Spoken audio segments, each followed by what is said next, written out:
Everybody else is studying for the exam right now. So we're going to talk a little bit about graphics. So this is a very informal lecture. So in this class, we've talked a lot about GPUs. And I have worked hard to actually have people think about GPUs as nothing special in some sense. They're just another form of parallel processor, right? And to some extent, that is true, meaning that when you program CUDA, you just thought about this GPU as just another multi-core processor that has hardware multi-threading support and SIMD execution and so on and so on. And I just sort of said that it's just like any other processor. And from the perspective of CUDA, more or less, that's true. This class, I'm actually going to talk about the stuff that I've sort of been lying about. All the other stuff in a GPU that kind of makes a GPU actually a GPU. Which for the most part, that's actually not true of the texture units, but for the most part, this stuff is all turned off when you're running CUDA. It's just like flip a switch, and we don't need that. We just want to treat the GPU as a big throughput multi-core processor. Today, I'm going to talk a little bit more about sort of how some of the other stuff works. So this is the premise of today's lecture, is we're going to draw triangles onto the screen. This is a lecture that if you've seen my graphics class, you've seen a few parts of this lecture, but you've seen the math parts of this lecture. We haven't seen the parallel systems parts of the lecture.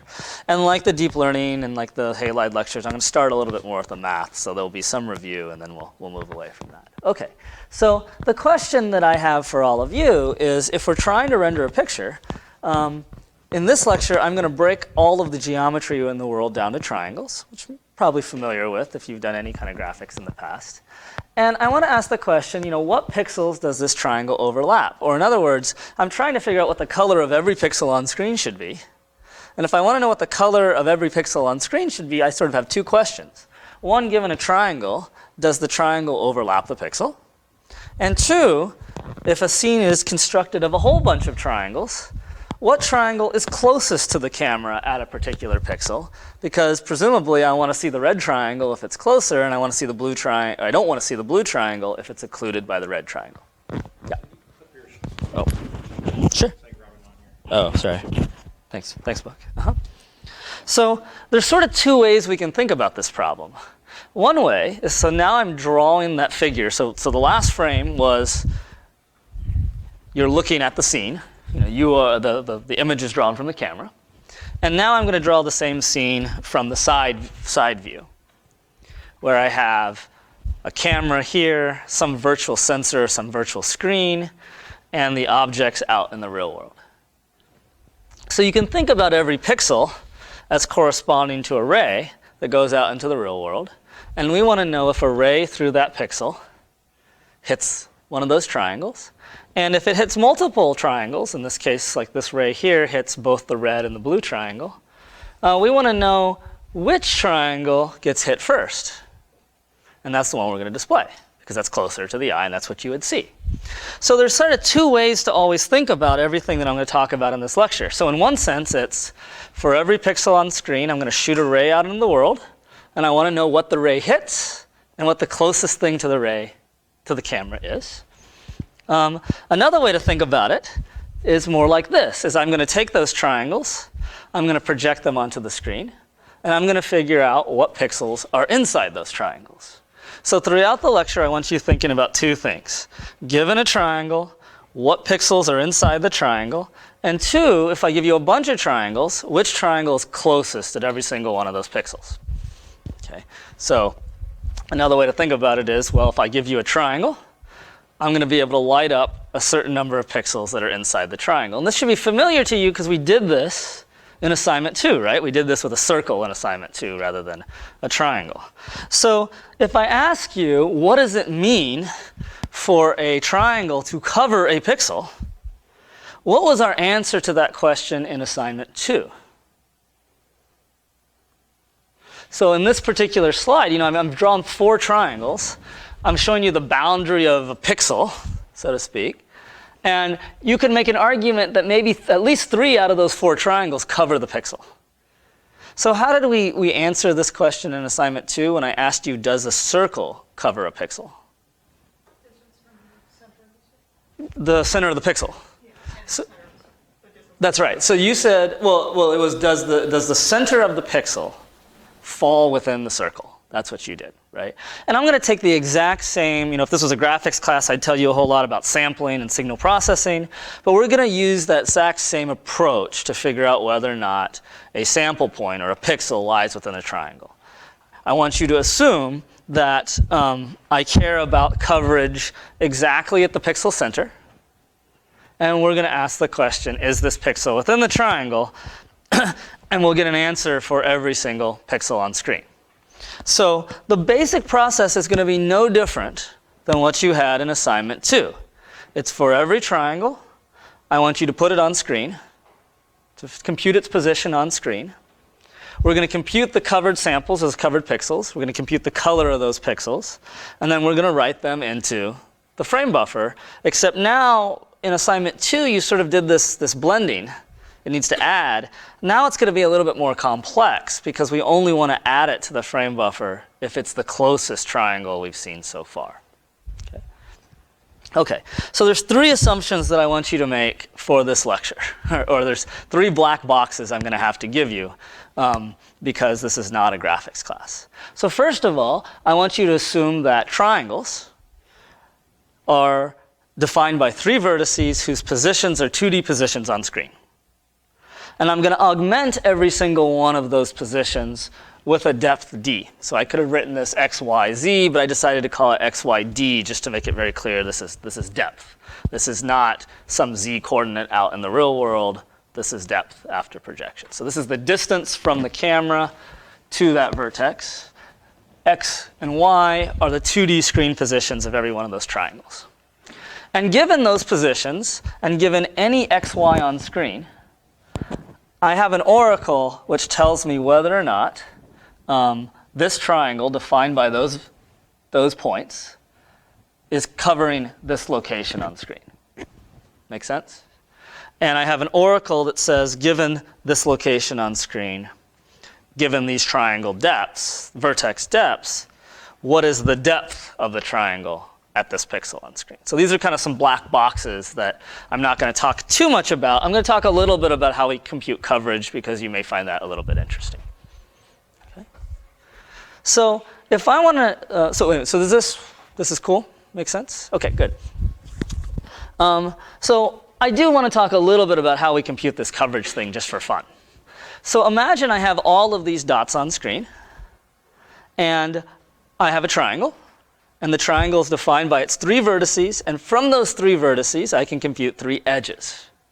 And I can compute the equation for that line very simply from the position of the 2 vertices at its endpoints. And I've actually put that math here on the slide, which is basically the implicit point-slope form of a line. So if dx is the change in x between 2 vertices and dy is the change in y between 2 vertices, I can go back to my basic high school math and write the equation of a line. And the equation is an implicit equation, meaning that a point is right on the line segment, is part of the line, if e of xy evaluates to 0.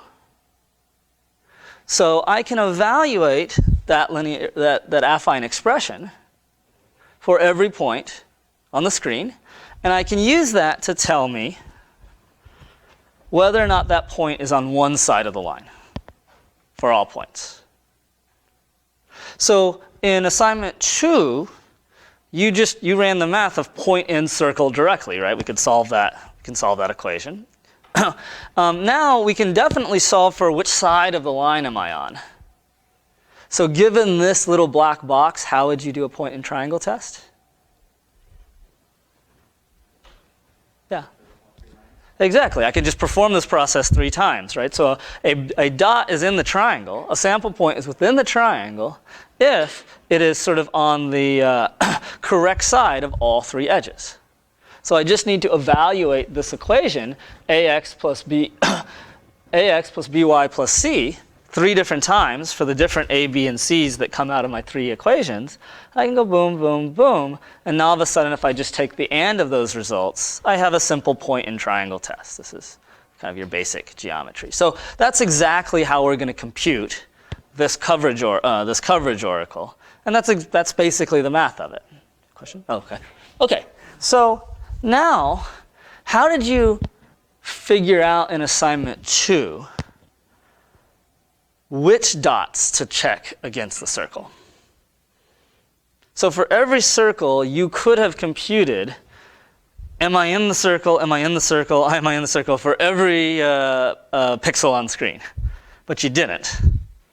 So you compute the regions of the screen and see which circles fall within those regions, and then you just iterate over those circles and you check a pixel? Over those, so when you check, okay, so yeah, so you said for every pixel, right, so you did a region circle test. Yeah, you did a region circle test to figure out what circles may intersect that region, pixels in that region, and then you did the full test for all of those things in the circle, right? If you had the original sequential algorithm, do you remember what that did? I think it just looped over the circles and checked every pixel. It didn't check every pixel. It was slightly smarter than that, actually. It was, what did it do? Yeah, it just said, I'm only going to check the pixels in the bounding box, because by the very nature of a circle, you have reasonable coverage of its bounding box, right? But that's actually not true with triangles. I can make a really long, skinny triangle that didn't cover much of the screen at all, and its bounding box, in fact, would be the whole screen, right? So are there any optimizations that come to mind on how you might efficiently compute all of the red circles on screen right now? So one basic answer is test them all. A slightly better answer is compute the bounding box on this triangle and test only the red dot, the dots in the bounding box. That's fair. What else is there?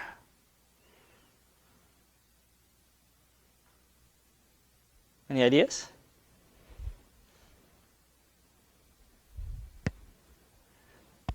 Here's actually a question. If you were inside, if you knew the answer for this dot, can you very efficiently compute the answer for this dot? And let's say these are 1 unit away from each other. This is 1 unit in x and 1 unit in y. So if I had the value of exy here, what is the value of exy here?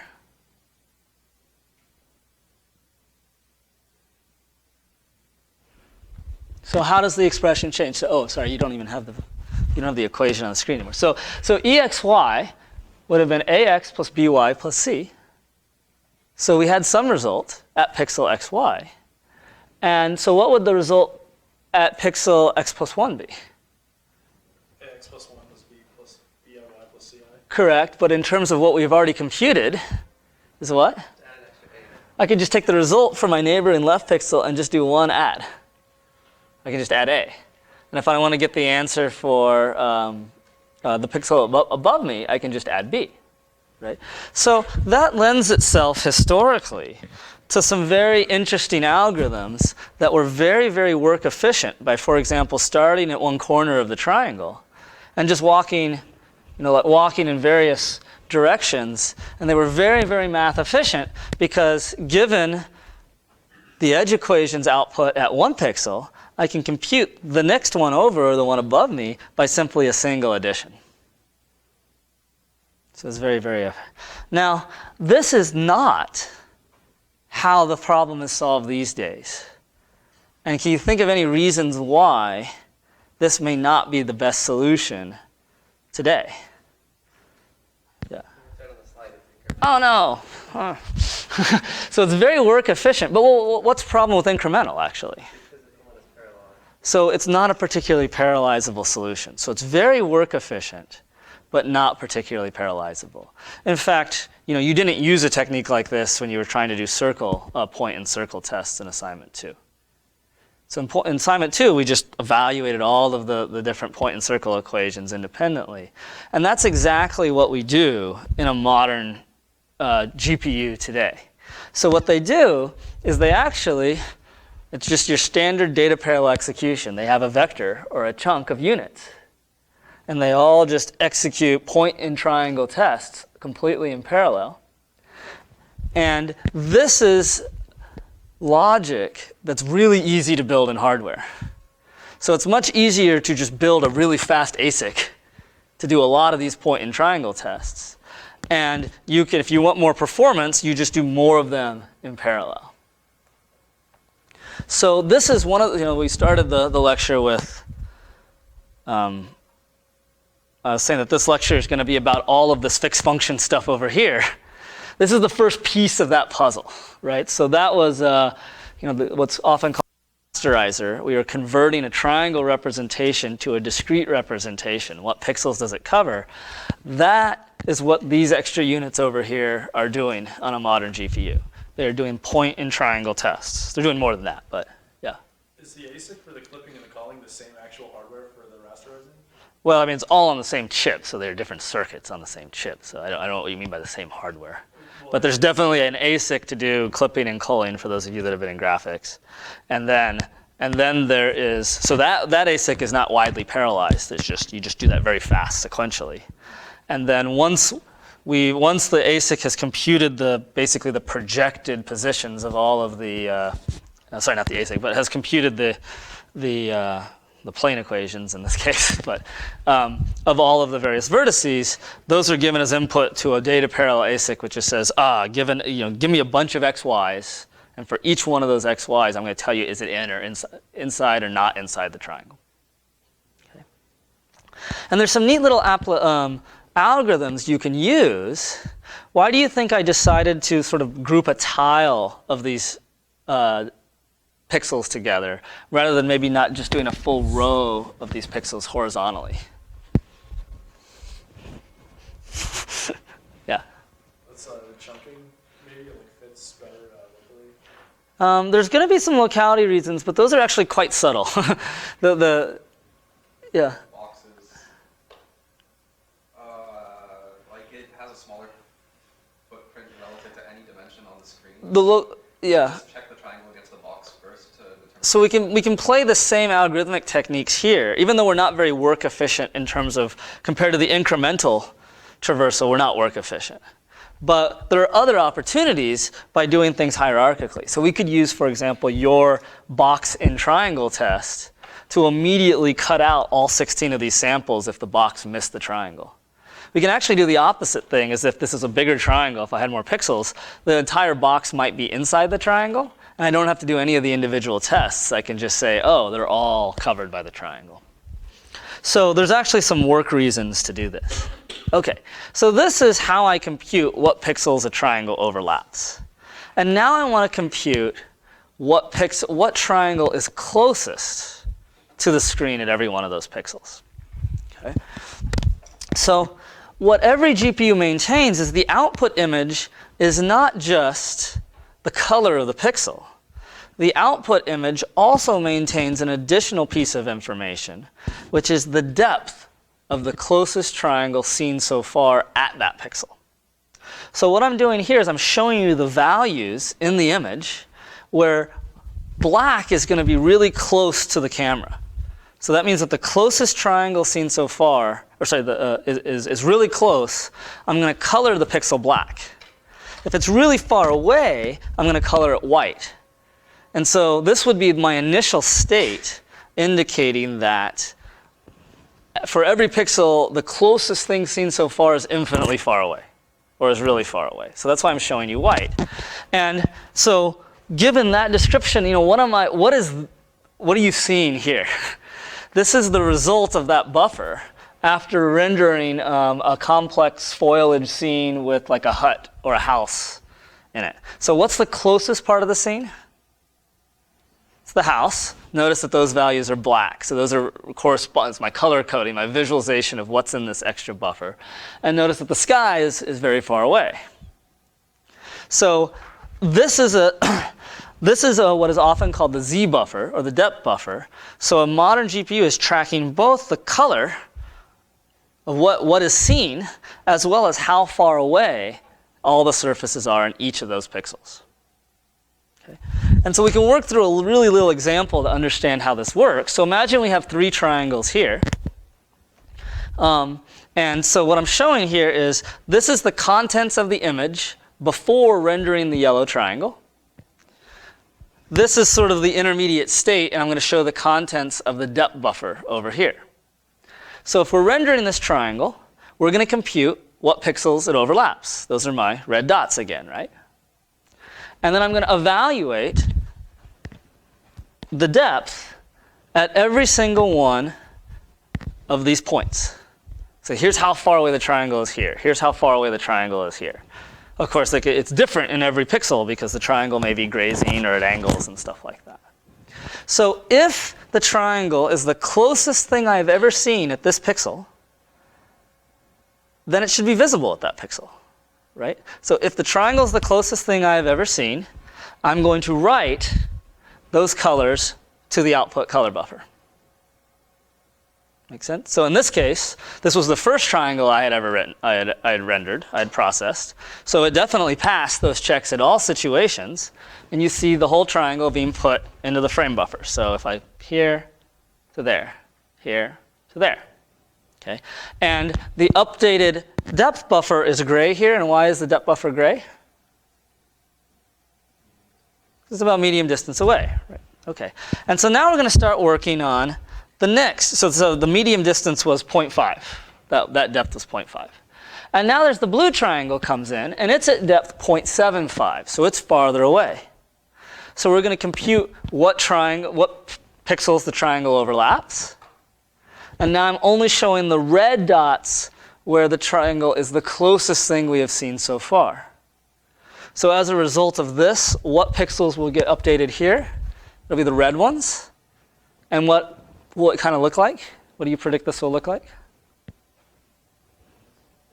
There's a little bit of blue on the edge because you're going to see this blue triangle kind of out from behind the edge of the yellow one. Right, exactly. So it'll look like this. And we can continue this. Here's a very close red triangle. All of the parts of the triangle are red because it's the closest thing we've seen so far. And then that gets updated in the frame buffer as well. So the basic algorithm of occlusion is quite simple using this buffer.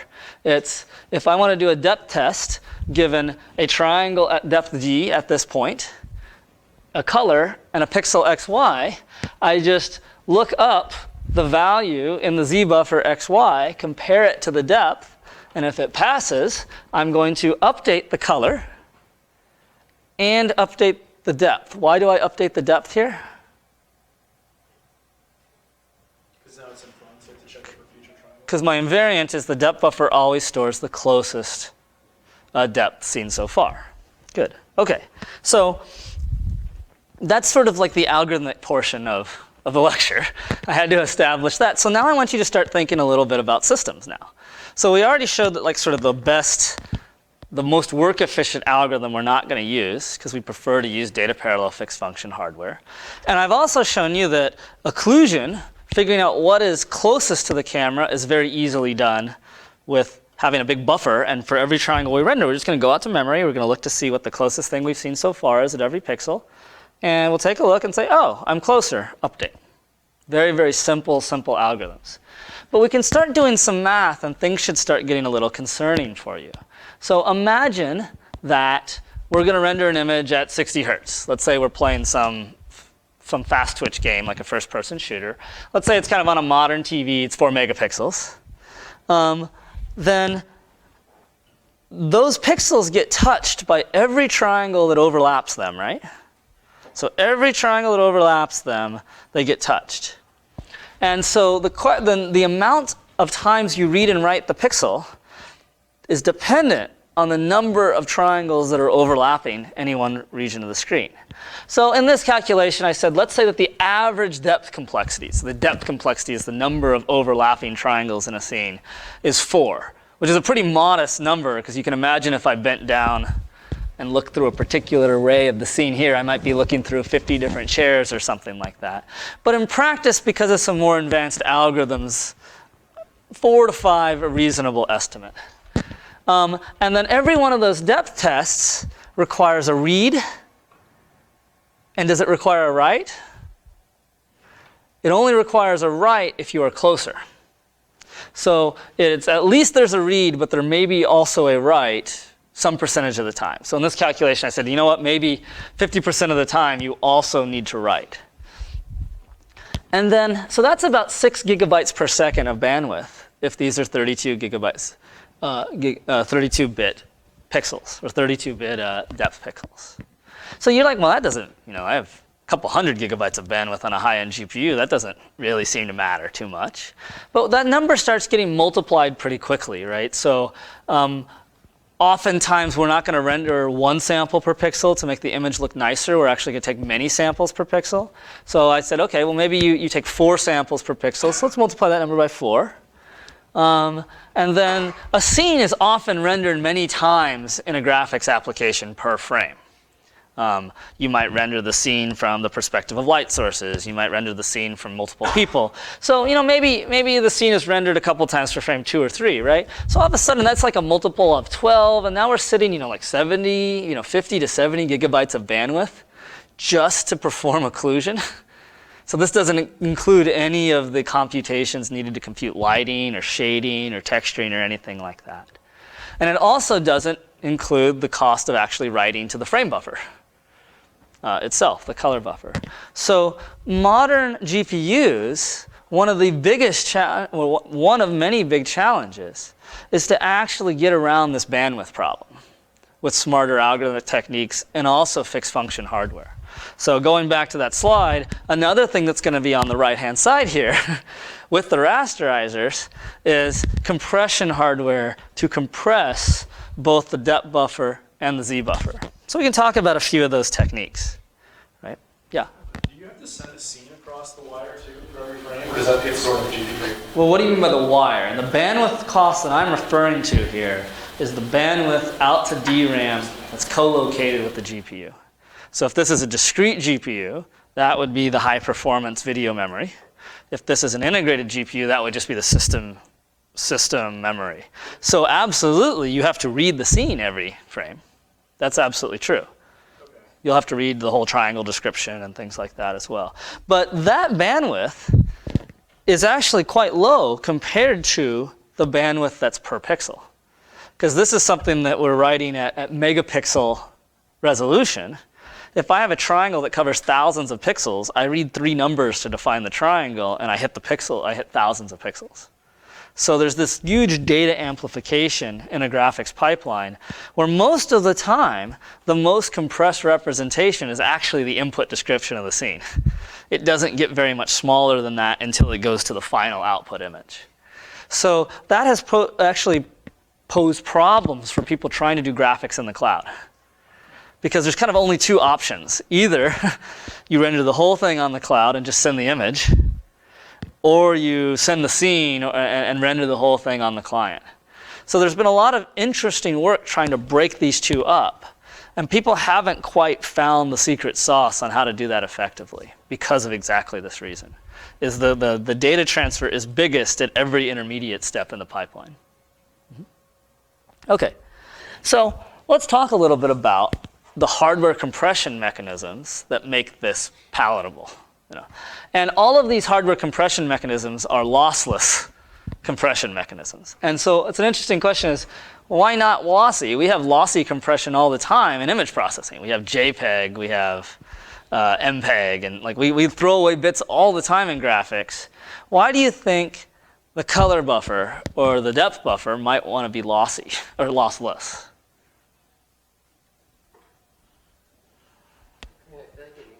If you're willing to deal with loss of compression, you might as well just make the buffer smaller.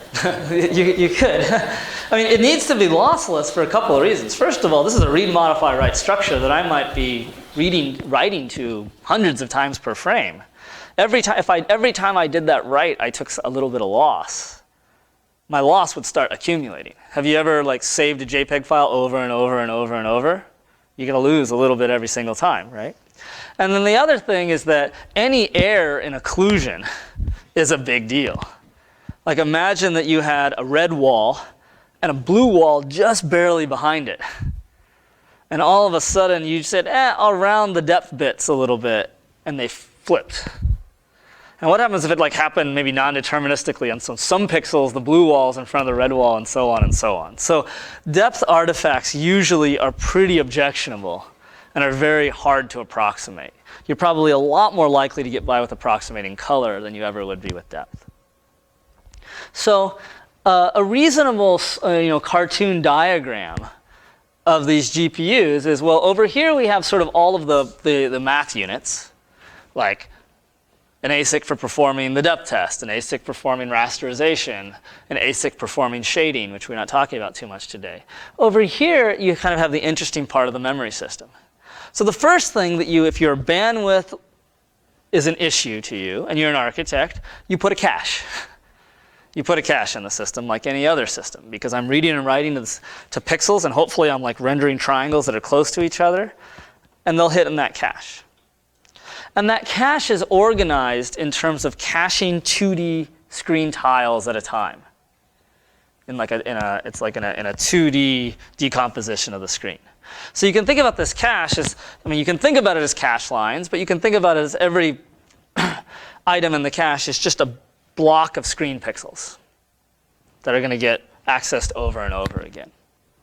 And every time we're going to write that line out to memory, we're actually going to compress it before sending it to memory. And if we ever need to load that piece of the screen again, the hardware itself is going to read the compressed bits from memory and then decompress it back into the cache. So from the processor's perspective, it's just a normal cache. But in between the cache and main memory, we're sending compressed bits.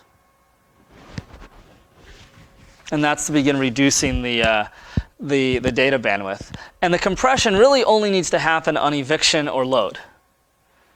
So you store the data decompressed so that you can get to it quickly.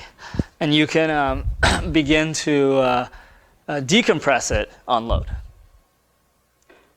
So what compression scheme would you use for this data? We've actually talked about a couple in class already, right? We talked about how to compress deep networks. We talked about how to compress graphs. We talked about generic delta encoding. So now you know, we're about to burn the decompression into hardware anyways. We know what we're compressing. We're compressing tiles of pixels. And those tiles of pixels came from rendering triangles.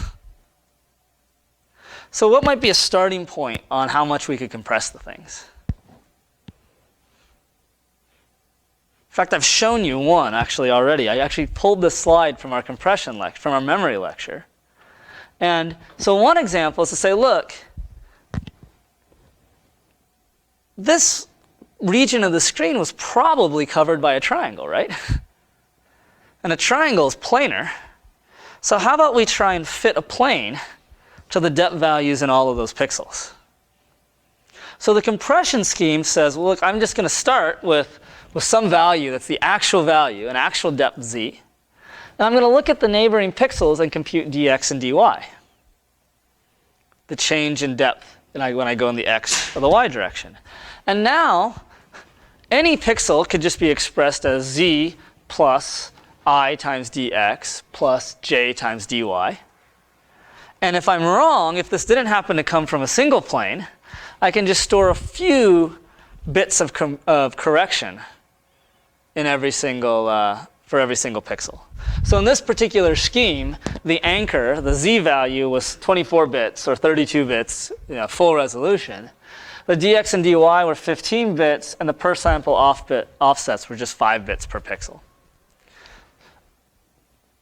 And so this is a compression scheme that's completely targeting 2D data, and 2D data that came from something that was planar. There are a few other techniques out there. There's a bunch of different things. So here's another example. Imagine that you assume that most of the time you're looking at a plane or a triangle that's kind of edge on. And so maybe you should just store zmin plus some offsets from zmin. So that's saying that, well, the triangle is probably edge on looking at me. And you can also store zmax and some offsets from zmax, which says, look, every block of the screen is probably a foreground and a background. And everything is very, very close to either the foreground or the background. So now I just store a zmin and a zmax, a low precision offset, and the MSB of the offset basically is the flag that tells me compute me relative to zmin or zmax. So this is a compression scheme that's, again, very domain specific, and assuming that, hey, this will compress well. So this scheme won't compress a silhouette edge well. If I'm looking at like right at a corner of a building, there'll be a plane, and there'll be another plane farther away. This scheme will actually compress that well, but have overhead if there are not two poles. And you can just continue this to be more and more aggressive. So a triangle is a plane, and that means that every value on the triangle, like depth, is actually computed as a plane equation. So if you give me x and y, it's just an affine combination of x and y. So I remember how in our edge equations we had ax plus b, ax plus by plus c is the edge equation. Well, every depth value is also just a linear combination of those things. So instead of actually storing the depths, we can say, screw that. We're just going to store the plane equation for the triangle out into memory and reevaluate the plane equation, the ax plus by plus c, whenever we want the actual depth. So there could be a huge triangle that covers 1,000 pixels on screen, and the GPU will just write out 3 numbers. And if it ever needs to access any of those values, it says, I need the value at pixel xy. It looks it up, says, oh, these pixels on screen happen to be compressed. Here's the ABC coefficients. I'm just going to evaluate ax plus by plus c at the particular x and y and give you the value.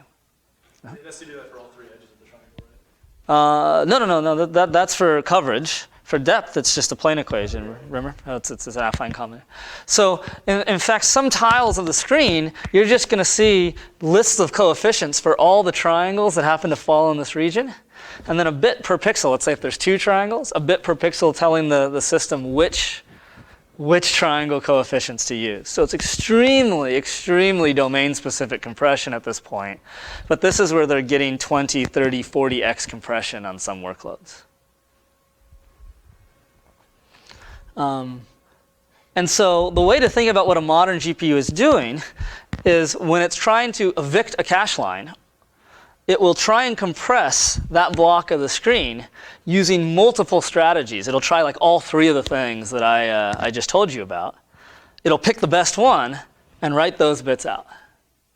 So you can imagine that there's quite a bit of additional latency that's being inserted here in order to reduce bandwidth. Because we've got all this bandwidth that we're hitting the thing. We were like really scared about running out of bandwidth. So we do this really domain-specific advanced compression that might take a while. Why is that okay on a GPU?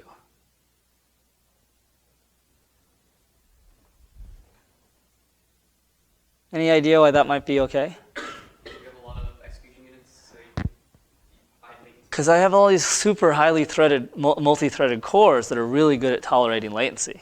So the minute I have one end of the system good at tolerating latency, I all of a sudden have a luxury to actually introduce more. Now, of course, there's a bad feedback loop here, because what they do is they start adding more stuff into the system to say, oh, it's okay, we can handle more latency. And then they say, oh, well, we're going to have more threads just to hide the latency.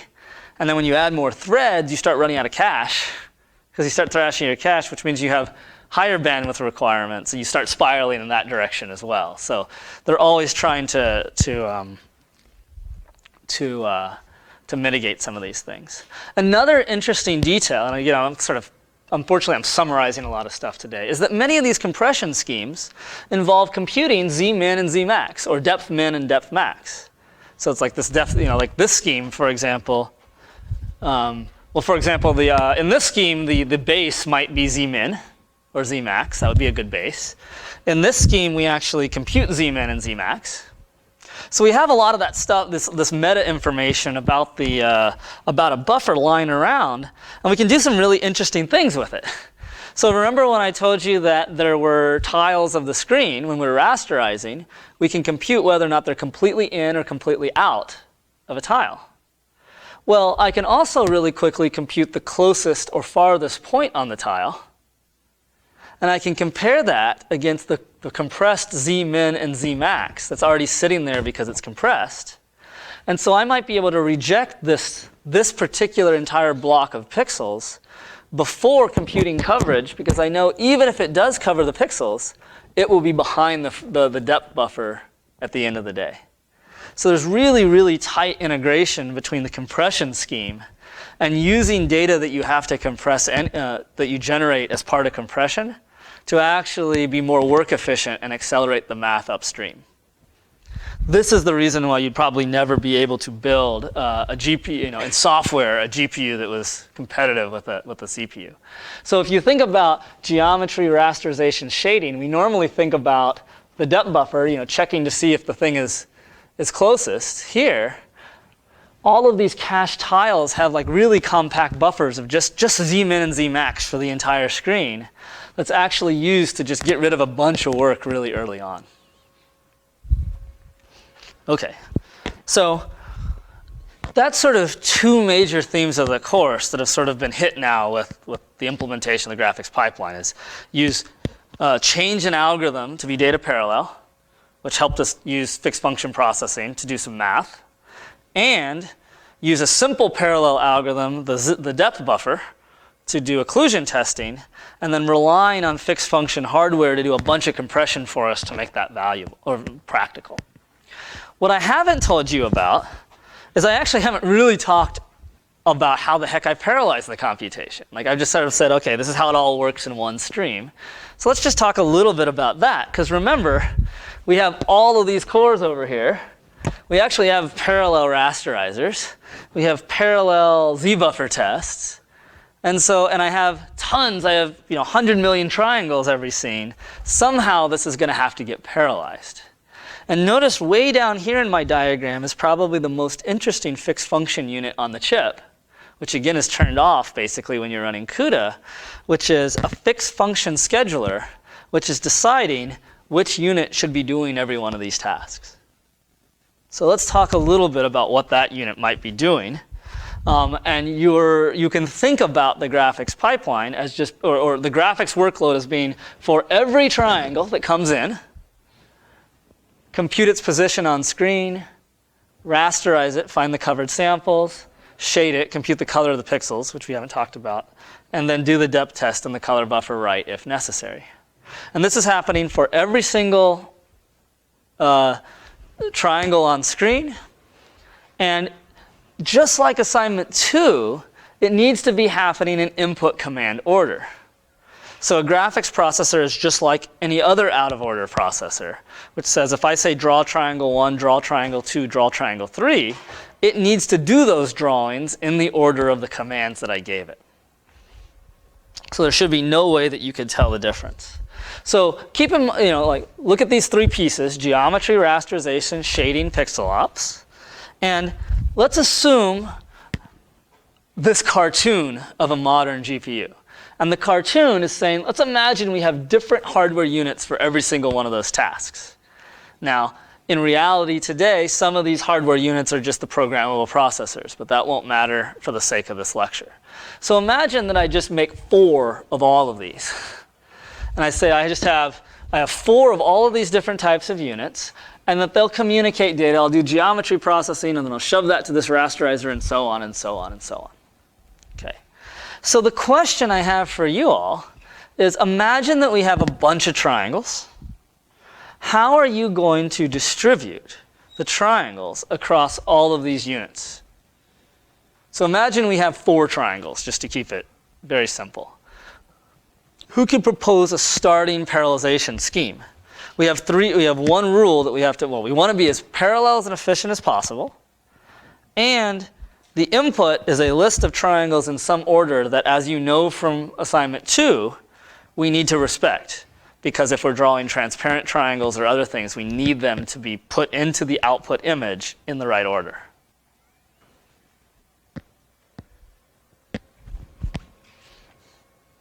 Let's just say you have 4 triangles. How do you want to get started? So what's the problem of just putting every one of these triangles onto a different pipeline? They have to be completed in a certain order, so you have to figure out what that dependency is across different fragments, which is kind of hard. So the simplest solution, or the first thing you would think of is, I have 4 triangles. I sort of have these 4 pipelines. Let me just throw the triangles, every triangle to a different pipeline. And I'll run the computation. And specifically, why will that get incorrect results? One of them might finish running on a triangle that should have been done after another one. One of them, right, exactly. So let's say this triangle overlaps on screen with let's say this triangle overlaps on screen with this triangle, and this is triangle 1, and this is triangle 2. Well, for some pixel, this triangle might get written to the output image first, and then this out gets written, and we're in trouble, right? So we've broken the rules. Yes? Can you just give a quarter of the output image to each one, and then each one handles all 4? Yeah, so that's a pretty reasonable suggestion, is let's say that we're going to be very assignment 2-like. We're going to divide the image into 4 quadrants, and we're going to give every triangle, how are we going to do it? All 4 triangles for every corner. We're going to give all 4 triangles to every corner.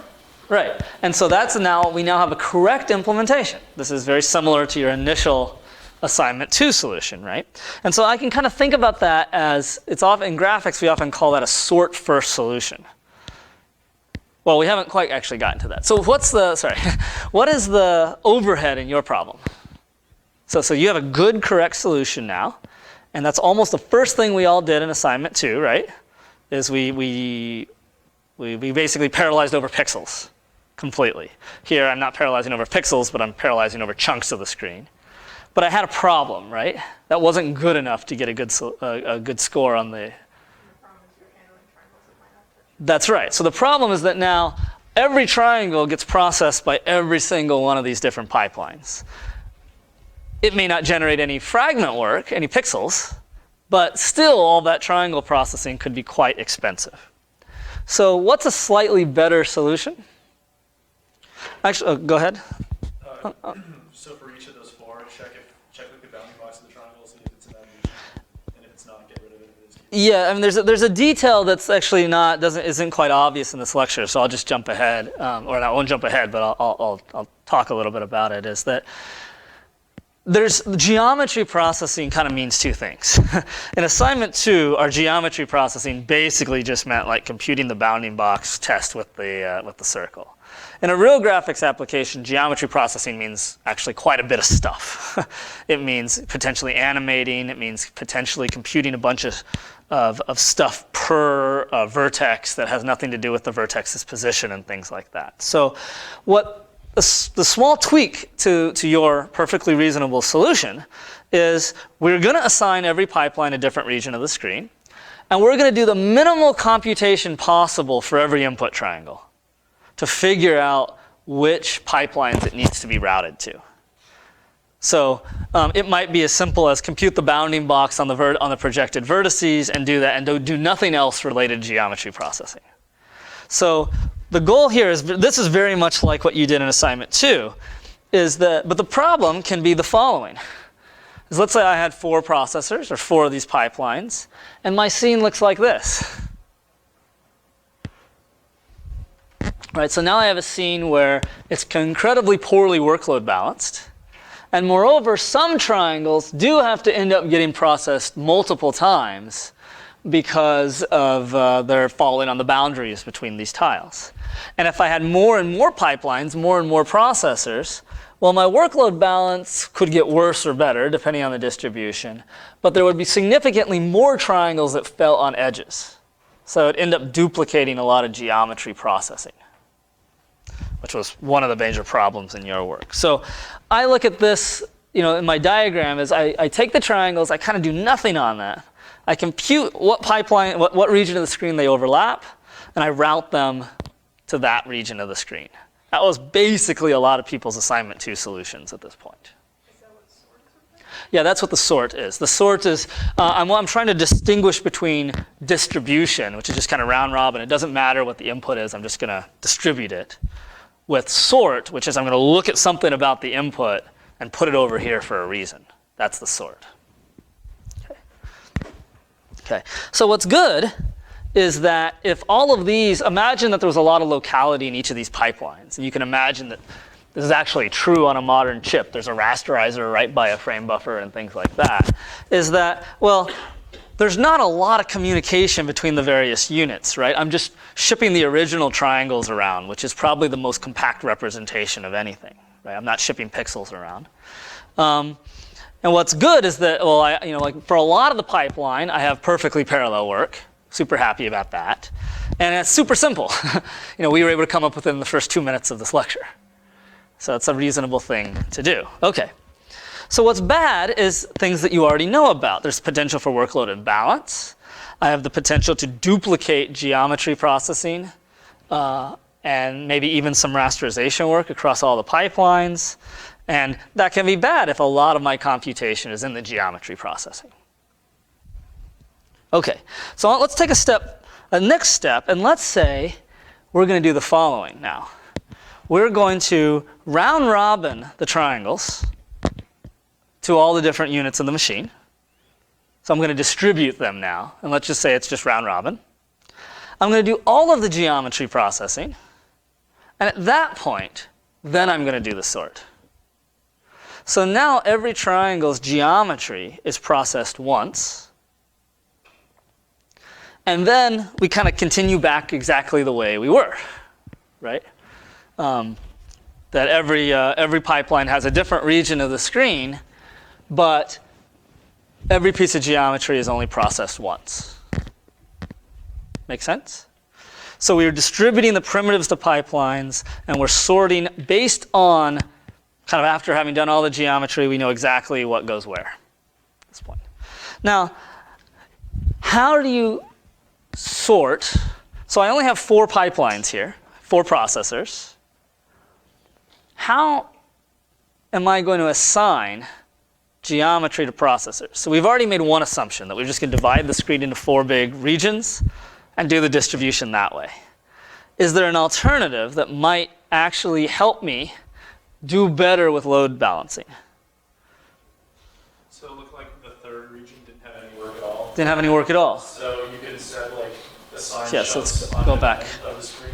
Let's go back to this, right? So instead of just Yeah. statically assigning regions, you assign chunks on from a queue or something. Well, I only actually have 3 chunks right now that have work, and I have 4 processors. So not like that. Okay.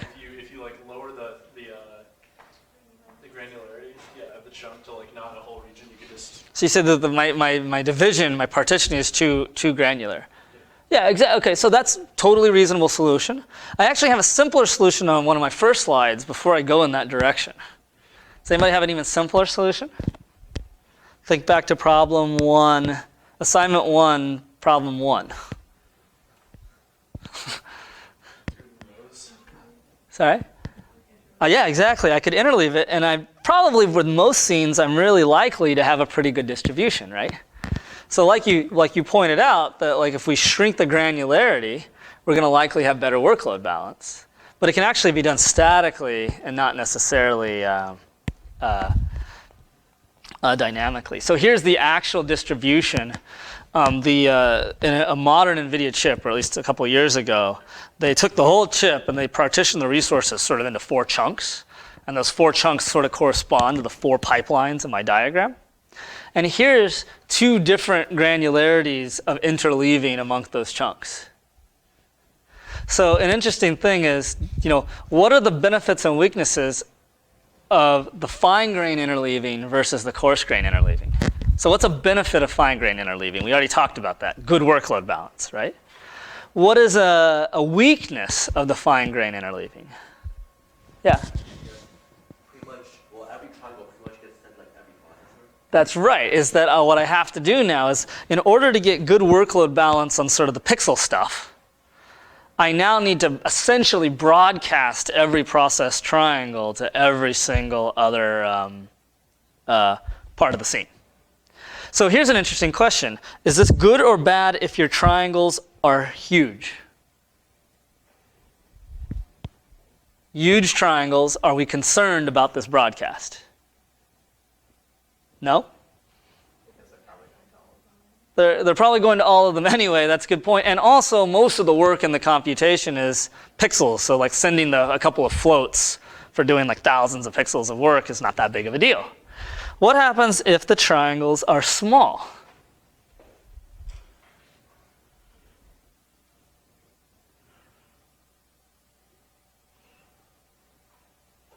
Small, but maybe not small enough. I mean, you're still going to have to broadcast the whole thing, let's say. At that point, you're basically sending as many pixels as there are triangles, so it's on the same order. Yeah, you might start getting concerned, but in that case, you're well, this is good because if their triangles are small, there was a huge amount of geometry processing work in the pipeline as a whole compared to the amount of pixel processing, right? So it's incredibly important that we don't duplicate or have poor load balance on the geometry processing work. So the round robin scheme with all the small triangles is doing the geometry processing as good as it can. And so that's good too. So it tends to work out that the fine grain interleaving is almost always the right, a good thing to do in this situation. Okay. Does anybody notice anything interesting about these patterns? Is there any way you can create a situation of poor load balance on this GPU? Load balance of a horizontal triangle, really, really good. Load balance of a vertical triangle, really, really good. Could you consider potentially constructing a workload that maybe only used like a smaller fraction of the chip in the diagonal direction, right? Yeah, like a long, thin diagonal is sort of the worst case of the load balancing strategy.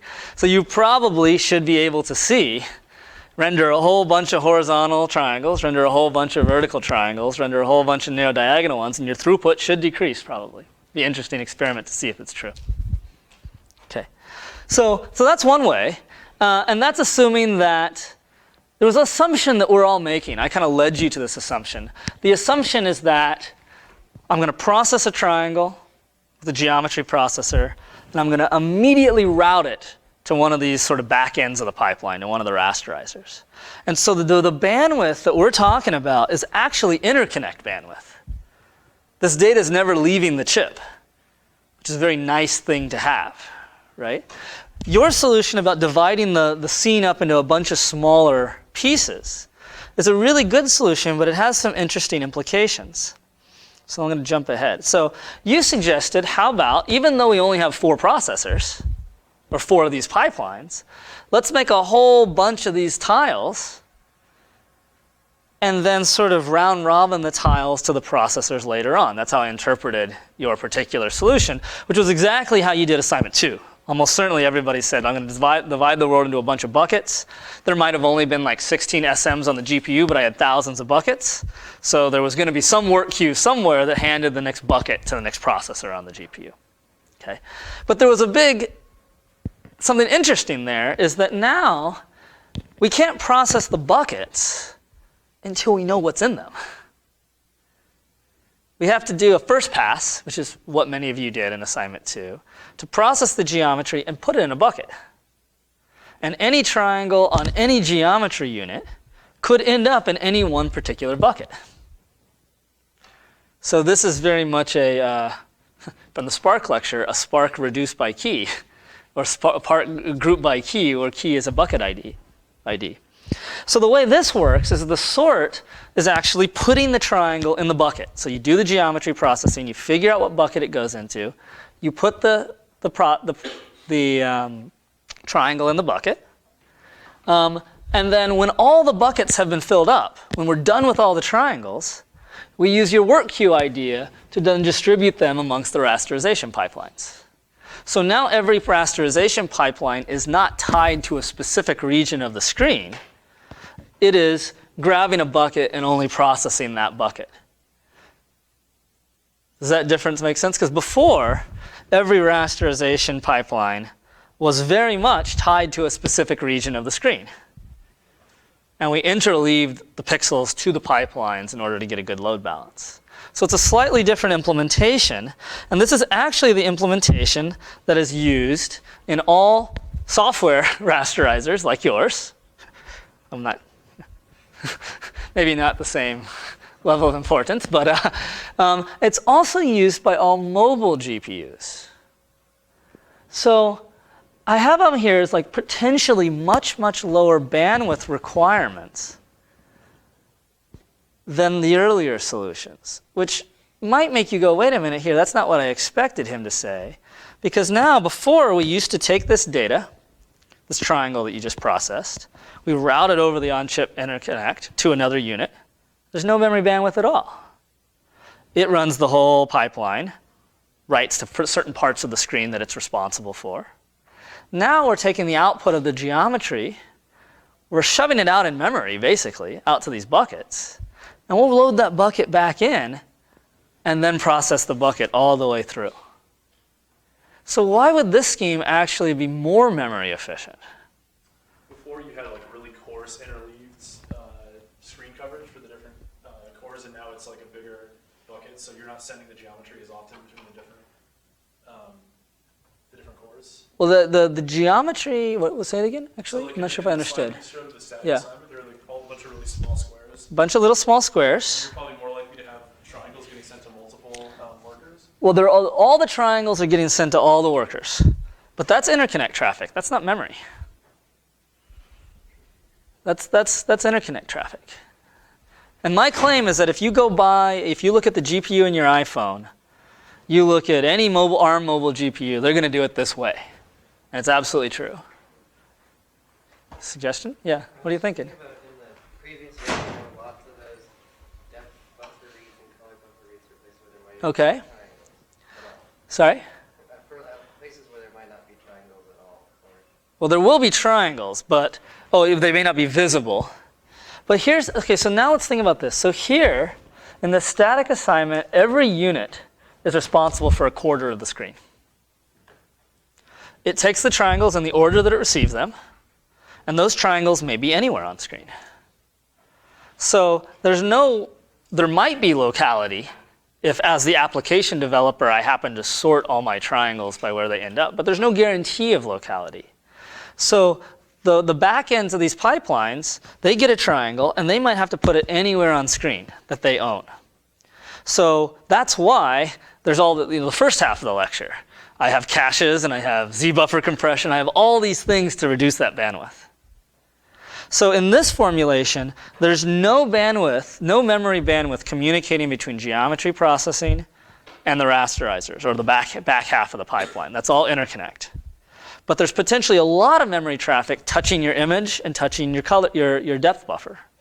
And as we saw, that's a lot of bandwidth because there's a lot of pixels on the screen. Here, first of all, we take more bandwidth because we write the geometry data out, and we read the geometry data all the way back in. But what about the pixel bandwidth? Has anything changed? So if I'm processing a bucket, what guarantee do I have about what pixels I will touch? What is that guarantee? Before, my guarantee was it was any of this quarter of the screen, anywhere, regardless of how I interleave things. Any one of these 25% of the pixels on the screen. If I'm processing a bucket, what is my guarantee about what I will touch? The bucket corresponds to a region of the screen, and you chose its size. So that might be like a 32 by 32 bucket. Consider your implementation from assignment 1. So now, inside that bucket are all of the triangles in the scene that touch those 32 by 32 pixels. And so what's happened is that the scene has been sorted according to spatial locality. And so I will load the frame buffer, for example, into cache. I process every single one of those triangles. All of them are cache hits into the depth buffer and color buffer. And then I finally write the result out at the very end. So as long as sort of the overhead of writing all the triangles out is low compared to all of the pixels that get touched, this is a much more bandwidth efficient solution to the problem. In fact, these mobile GPUs don't necessarily use some of the frame buffer compression techniques that I talked about because they don't need to. There's no reads and writes. The only thing that they write is the final value of the image. So that would suggest that what should the size of tiles be for maximum bandwidth savings? Well, the size of those buckets you're proposing better be small enough that your depth buffer and your Z buffer can fit in the cache of that processor. And if so, you take no bandwidth at all on the output. So this is exactly how ARM and the mobile GPUs render. The high-end discrete GPUs don't, because in super high-end rendering, you have tons of little tiny triangles. And all of that memory bandwidth to send them out to memory and bring them back is actually pretty expensive. In mobile rendering these days, you have Retina displays and you have Angry Birds. And so the workload is much more tailored towards a rendering style like this. So the rendering pipeline is actually sorting the workload for you in order to minimize cache misses. Okay, and then of course we could actually just sort at the very end. We could say, you know what? I'm going to send all the triangles, I can just distribute them round robin, raster them all the way to get to final pixels, and then sort the final pixels, including by order at the very end or something like that. And if you're thinking that sounds pretty ridiculous, the answer is basically yes. These solutions don't exist very much anymore. Okay. Any modern pipeline is actually going to keep sorting over and over and over, because the name of the game is interconnect traffic is okay. Make sure you have great workload utilization and workload balance at every stage in the pipeline. We want our geometry units to be well utilized. We want our rasterizers to be well utilized. We want our pixel coloring operations, the fragment shaders, to be well utilized. And so there's sorting all over the place.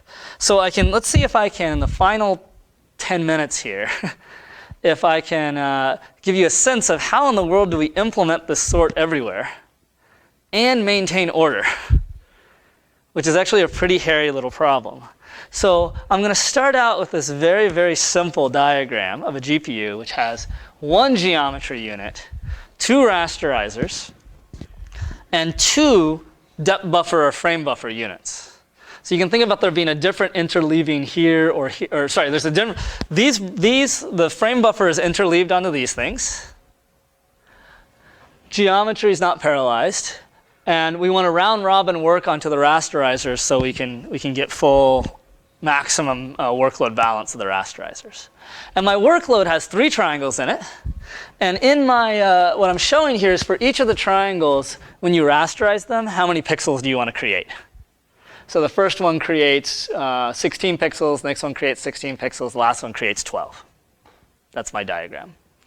And that assumes that we have a pixel-wise interleaving of the frame, the back ends to the screen like we talked about.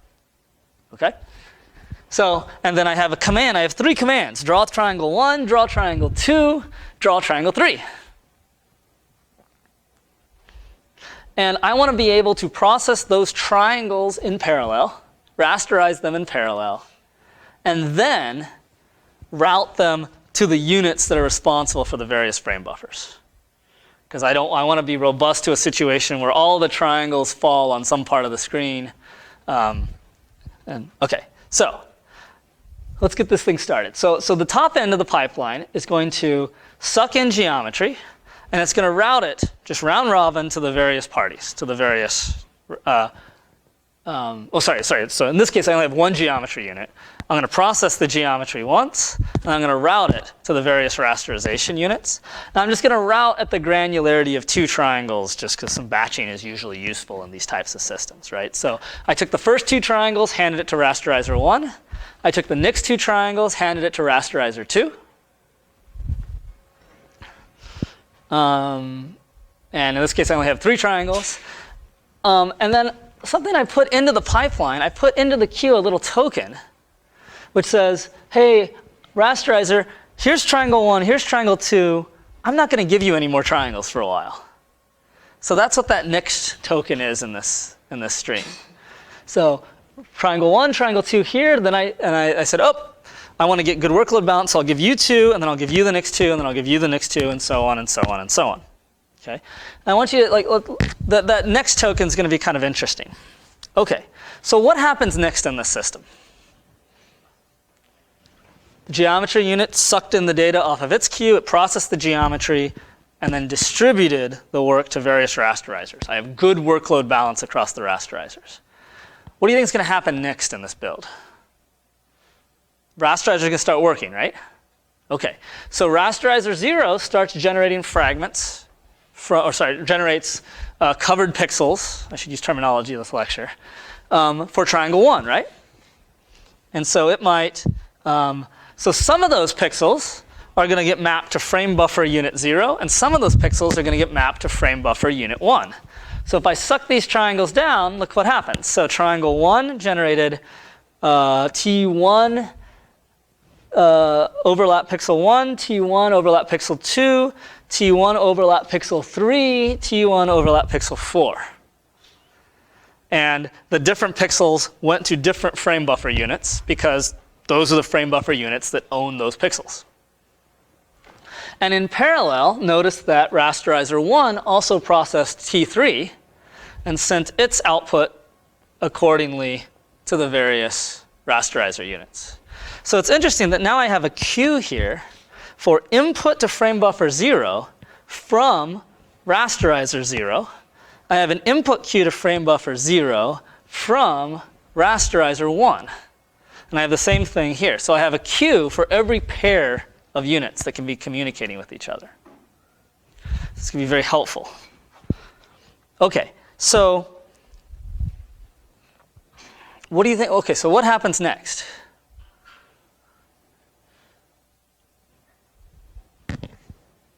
What happens next? So the frame buffer units can start working.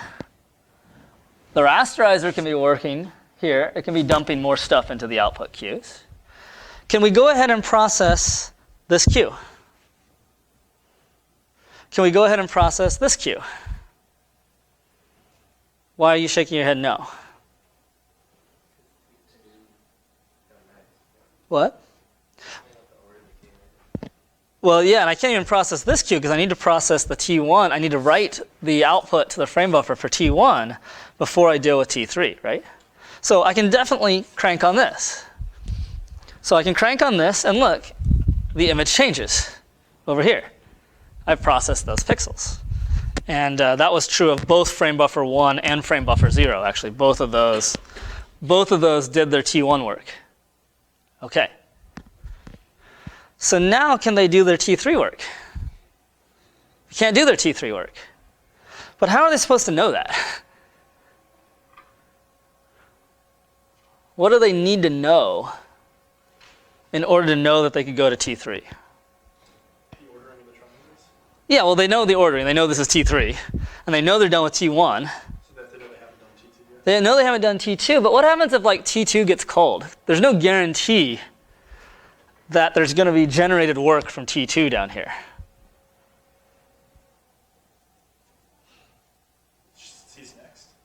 So that's where that next thing is going to come in. So notice that frame buffer 0 and frame buffer 1 right now are listening for inputs from rasterizer 0. So you can think about it as saying, all the data I expect in the sequence, in the incoming stream, is coming from rasterizer 0. So I'm only going to process data from rasterizer 0 because I know that rasterizer 0 has all the first triangles. Rasterizer 1 might be running in parallel and filling up my queues, but I know that I need to process everything I get from rasterizer 0 first. So rasterizer 0 is going to keep working on its thing, and it will flush, it'll rasterize T2. So now T2 has generated these covered pixels, and we need to update the frame buffer. And let's say rasterizer 0 is going to take this next token and then just push it through the pipeline into its output queue. And so the next token is going to become this thing called switch. So what the next token on the input queue said, hey, this is the last triangle that I'm giving you before the next triangle in the sequence is going to rasterizer 1. So when rasterizer 0 gets to the next token, it says, ooh, I need to push that through the pipeline so that anybody consuming my output knows that they should not expect any more from me. They should go look somewhere else. So now the frame buffer here can say, hey, I'm going to process triangle 2. I get to the switch, so that means I should not expect any more work from rasterizer 0 anymore. It's okay and safe for me to begin draining rasterizer 1's input. And so if this was a much longer stream with like 100 triangles, after the geometry unit would have routed some to rasterizer 0, some to rasterizer 1, and at some point it would put a next token in rasterizer 1's queue and move back to distributing back to rasterizer 0. Okay. So the switch says, now the frame buffers can do their thing, and we are done. So this is an interesting way that I have maintained sequential order all the way through 3 stages while maintaining parallel execution in the middle of the pipeline, unlike our sort of assignment 2 solution, which said, you know what we're going to do is we're going to sort it all up front, hope for the best. And if there's any workload imbalance at any point in the stage, we're just going to suffer from it, right? So now the system is redistributing in every step of the pipeline to ensure maximum workload balance. And it's inserting these tokens into the stream so that whenever you're looking up, you say, okay, I know everything's coming from you, and I'll keep getting the data from you until you tell me to look somewhere else. And we can cascade this scheme, if this happened to be like my grad class, we can cascade this scheme to 3 or 4 different levels, and you can see how but it's right at 420, and so that's how they have these massively parallel machines that are communicating on chip through a bunch of input queues, never going off chip unless you're a mobile GPU implementation. And all of that is being synchronized. So the one thing I don't have on this diagram is the L2 cache, which is where all those queues are sitting. And then there's fixed function hardware here making all of these decisions at super high rates to make sure that your 4 teraflop GPU followed by 2 teraflops of texture followed by another teraflop of rasterization always stays busy. And that's the stuff that's turned off when you're writing CUDA code. Okay, so I'll see you guys in an hour and a half. So that fixed function on a scheduler is different from the